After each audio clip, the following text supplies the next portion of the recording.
अपशगुनी सास। बहू, मार्च में होली आने वाली है, तुझे व्रत करने होंगे, ध्यान है ना? मुझे क्यों व्रत करना होगा? घर के बड़े करते हैं ना। घर के बड़े रखते हैं, ऐसा कुछ नहीं है, तुझे रखना होगा। अब देख, तू बड़ी बहू है इस खानदान की, अब सब चीज तो तुझे ही करनी होगी। मुझे डॉक्टर ने मना किया है ना व्रत करने से। मुझे शुगर है तो भूखे रहना मना है ना, वरना मैं तुझे क्यों कहती। मम्मी जी, जरूरी थोड़ी ना है कि व्रत ही रखा जाए, नहीं रखेंगे हम तो क्या ही होगा। व्रत तो तुझे रखना ही होगा बहू, इसलिए तुझे 1 महीने पहले से बता दिया। हमारे घर की यही प्रथा है। ठीक है मम्मी जी, एक दिन मैं जैसे तैसे गुजारा कर लूंगी। कनिका का मुंह उतर जाता है और वो अपने कमरे में चली जाती है। इधर रागिनी रसोई में चली जाती है और गर्मा गर्म गुलाब जामुन खाने लगती है। शुगर, काहे का शुगर मुझे ये शुगर मेरा कर ही क्या सकता है। बहू के चेहरे का रंग देखने लायक था, व्रत के नाम पर कैसा हो गया था। बहू व्रत में रहेगी और मैं दबा दबा कर खाऊंगी दही बड़े होली पर। रागिनी को बस बैठे बैठे यही सोचता रहता कि किस तरह कनिका को परेशान किया जाए। अगले दिन रागिनी सुबह सुबह नाश्ते में कहती है, बहू कुछ चटपटा सा बना ले, आज कुछ अच्छा खाने को मन कर रहा है। हाँ मम्मी जी, मुझे भी ना कचौड़ी खाने का मन कर रहा है। ठीक है, तो बना ले कचौड़ी और साथ में आलू छोले की सब्जी। कनिका के मुंह से भी पानी आने लगता है। वो रसोई में चली जाती है। प्याज की कचौड़ी बना लेती हूँ, कितने दिनों से खाने का मन कर रहा है, लेकिन मुहूर्त ही नहीं जग रहा था। कनिका प्याज की कचौड़ी और आलू छोले की सब्जी बना लेती है। इधर रागिनी अपनी पड़ोसन शकुंतला को फोन करके कहती है, शकु, तुझे कचौड़ियों का बहुत शौक रहता है ना, आज मेरी बहू कचौड़ी बना रही है तो आजा, साथ में नाश्ता करेंगे। कचौड़ी? रागिनी, तुझे मेरा कितना ख्याल रहता है, मैं भी आ रही हूँ। शकुंतला रागिनी के घर आ जाती है। रागिनी कनिका से कहती है, बहू आज नाश्ता मिलेगा कि नहीं? शकु भी आई है, उसकी भी प्लेट लगा दो। रागिनी, खुशबू तो बहुत अच्छी आ रही है, जल्दी से बस खाने को मिल जाए। ला रही हूँ मम्मी जी, मैंने तो कब से बना कर रखा था, इंतजार कर रही थी कि आप कब कहोगी परोसने को। कनिका उसी वक्त नाश्ता लगा देती है। शकुंतला थाली दिखते ही खाना शुरू कर देती है। शकुंतला, आराम से, कोई हड़बड़ नहीं है, कोई तेरी थाली लेकर नहीं जा रहा। अरे रागिनी, इतना स्वाद है कचौड़ी का, पूछ मत, तू भी खाना। रागिनी कचौड़ी खा लेती है, उसके बाद गुस्से से कहती है, बहू तेरा दिमाग तो ठीक है, सुबह सुबह पहले प्याज खिला दिया। मैं सुबह में प्याज नहीं खाती, अब मैं भूखे रहूंगी। नहीं नहीं मम्मी जी, मैं कुछ और बना देती हूँ, मुझे लगा आपको प्याज की कचौड़ी पसंद है तो मैंने वही बना दी। रहने दे बहू, एक काम तुझसे ठीक से नहीं होता, मुझे कुछ नहीं खाना। सुबह सुबह मुंह खराब कर दिया। बहू रहने दे, तू नाश्ता कर ले, मैं तेरी सास को अपने घर में खिला दूंगी, ऐसे उदास होने की कोई बात नहीं है। पर कनिका तो रोती हुई अपना नाश्ता लेकर अपने कमरे में चली जाती है। मैंने इतने शौक से बनाया था, पता नहीं किस्मत ही खराब है मेरी, छोड़ो, कम से कम मैं ही खा लेती हूँ। कनिका दुखी मन से खाती है। इधर शकुंतला रागिनी से कहती है, अरे एक बात बता, जब तूने खा ही लिया था तो उसके बाद क्यों कहा कि नहीं खाया? तू तो रोज सुबह मंदिर से लौटते वक्त प्याज के पकोड़े खाती है, तो आज ये नौटंकी क्यों? तू कब से इतनी पंडिताइन बन गई? रागिनी अपने मुंह पर हाथ लगाकर पहले तो हंसती है, फिर धीरे से कहती है, अरे बहू अपने कमरे में है ना, रुक जा, कचौड़ी लेकर आने दे रसोई से, थोड़ा और खा लूं, बहुत टेस्टी बनी है। तू ना कितनी बदमाश है। रागिनी रसोई में जाती है और 5-6 कचौड़ियां ले आती है। सारा हम ही खा लेंगे क्या? तेरी बहू को तो लगेगा कि मैंने इतनी सारी कचौड़ी खा ली।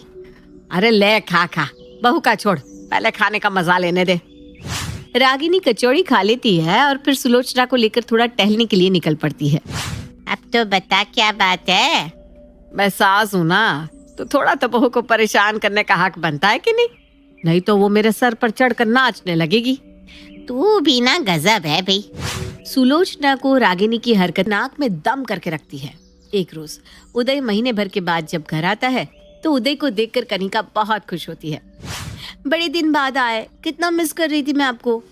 अच्छा जी, अगर इतना ही मिस कर रही थी तो आज कुछ अच्छा खिला दो, बहुत दिनों के बाद आज अपने मिसेस के हाथ का खाना नसीब होगा। हाँ हाँ क्यों नहीं, आप नहा धोकर फ्रेश हो जाओ, फिर मैं बना कर लाती हूँ। कनिका रसोई में जाती है। आज उदय की फेवरेट लिट्टी चोखा बनाती हूँ, उंगलियां चाट चाट कर खाएंगे। साथ ही उदय के दोस्तों को भी बुला लेती हूँ, उदय को भी मजा आएगा। कनिका उदय के दोस्तों को कॉल करके घर आने का न्योता देती है और लिट्टी बनाने में लग जाती है। पूरे 2 घंटे में लिट्टी तैयार होती है। लिट्टी के साथ बैंगन का भरता, आलू का चोखा और टमाटर की चटनी बनाती है।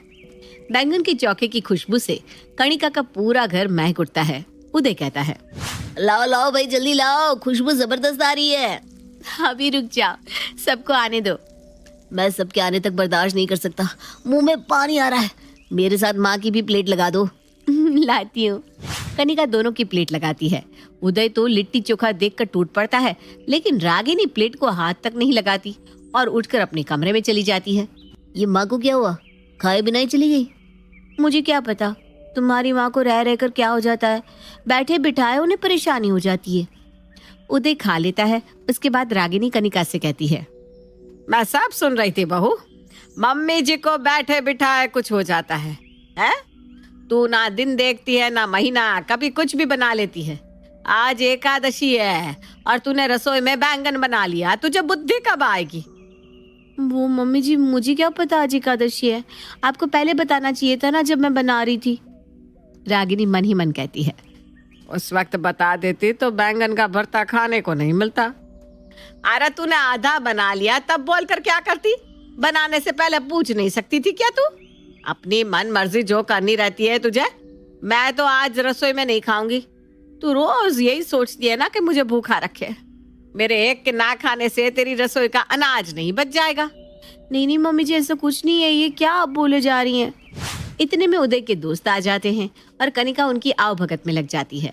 इधर मौका पाकर रागिनी रसोई में जाती है और 4-5 लिट्टी के साथ आलू का चोखा और बैंगन का भरता लेकर अपने कमरे में चली जाती है और कमरा अंदर से लॉक करके खाने लगती है। खाना तो मेरी बहू तगड़ा बनाती है और बैंगन का भरता, आहा, कोई जवाब नहीं। उंगलियां खा जाऊंगी ऐसा लग रहा है। और लेकर आना चाहिए था मुझे, यहाँ छुप कर खा लिया और किसी को पता भी नहीं चला। लिट्टी चोखा खाकर उदय के दोस्त कनिका की बहुत तारीफ करते हैं। कनिका परेशान होकर एक रोज अपनी सहेली से कहती है, मैं क्या करूं यार, दुखी हो गई हूँ अपनी सास से। जो भी करूं उसमें उनको दिक्कत ही होती है, फिर वो पूरा दिन खाना भी नहीं खाती। तेरी सास ना अपशगुनी है, जो अपनी बहू के इतना करने पर भी उससे दिन भर दुखी करके रखती है। अरे कोई भूखी नहीं रहती होगी तेरी सास, छुप कर खा लेती होंगी। पूरा पूरा दिन भूखे रहना कोई मामूली बात है क्या? अरे नहीं यार, जिस दिन से मेरे से कोई गलती हो जाती है या फिर गड़बड़ हो जाती है तो वो खाती ही नहीं है। तेरे से कोई गड़बड़ नहीं होती है, वो जानबूझकर परेशान करती है। तू ना अपनी सास पर नजर गड़ाए रखना, फिर देखना वो खाती है कि नहीं। हाँ यार, मैं यही करूँगी। आज शनिवार है ना, मैं आज लहसुन बनाती हूँ। जब वो आज नहीं खाएंगी तब मैं उन पर नजर रखूंगी। कनिका अपनी सास की पसंदीदा पनीर चिली बनाती है, जिसमें ढेर सारा लहसुन डालती है। आप देखती हूँ सासू माँ आज क्या करती है। मम्मी जी, आपको खाना परोस दूँ? हाँ हाँ, डाल दे बहू, फिर खा के थोड़ी देर में सो जाऊंगी। कनिका पनीर चिली और फ्राइड राइस परोस देती है। पनीर चिली देखकर रागिनी के मुंह में पानी आ जाता है, लेकिन उसे तो बहू को परेशान भी करना था। वो तमक कर कहती है, बहू आज शनिवार है, कितनी बार कहा है कि घर में आज के दिन ना लहसुन बनेगा ना प्याज। तुझे नियम कानून से कोई मतलब नहीं है क्या? अपने साथ साथ मेरा भी धर्म भ्रष्ट कर रही है। जैसे लाई है वैसे उठाकर ले जा खाना। रागिनी गुस्सा दिखाकर अपने कमरे में चली जाती है। पनीर चिली, उठने का मन ही नहीं हो रहा था, खुशबू से मन ललचा रहा था। रागिनी शांत शांत, बहू जैसे ही कमरे में जाएगी तू मौका देखकर हमेशा की तरह रसोई में खाना खा लेना। कनिका अपने कमरे में जाने की एक्टिंग करती है। इधर रागिनी मौका देखकर रसोई में चली जाती है और दबा दबा कर पनीर चिली खाने लगती है। कनिका, जो कि रागिनी पर नजर रखे हुई थी, वो भी रसोई में पहुंच जाती है और रागिनी को रंगे हाथों पकड़ लेती है। मम्मी जी, जब खाना ही रहता है तो इतना ड्रामा क्यों करती है आप? यही चीज आप बैठकर खा सकती हैं। सिर्फ मुझे सताने और ताने देने के लिए आप ये सब रायता फैलाती है ना। कभी सोचकर देखिएगा, अगर मेरी जगह आपकी बेटी हो और उसकी सास भी उसे ऐसे ही परेशान करे, उसके हर काम में नुक्स निकाले, तो आपको कैसा लगेगा? आप भी तो किसी की बहू हैं। आपके साथ तो दादी ने ऐसा कभी नहीं किया होगा। उन लोगों का सोचिए जिनकी बहू उन्हें सच में परेशान करती है। रागिनी का मुंह उतर जाता है, उसकी बोलती बंद हो जाती है। थोड़ी देर बाद वो कहती है, बहू मैंने गलत तो किया, लेकिन सच कहूँ मुझे ना ये सब करने में बहुत मजा आता है।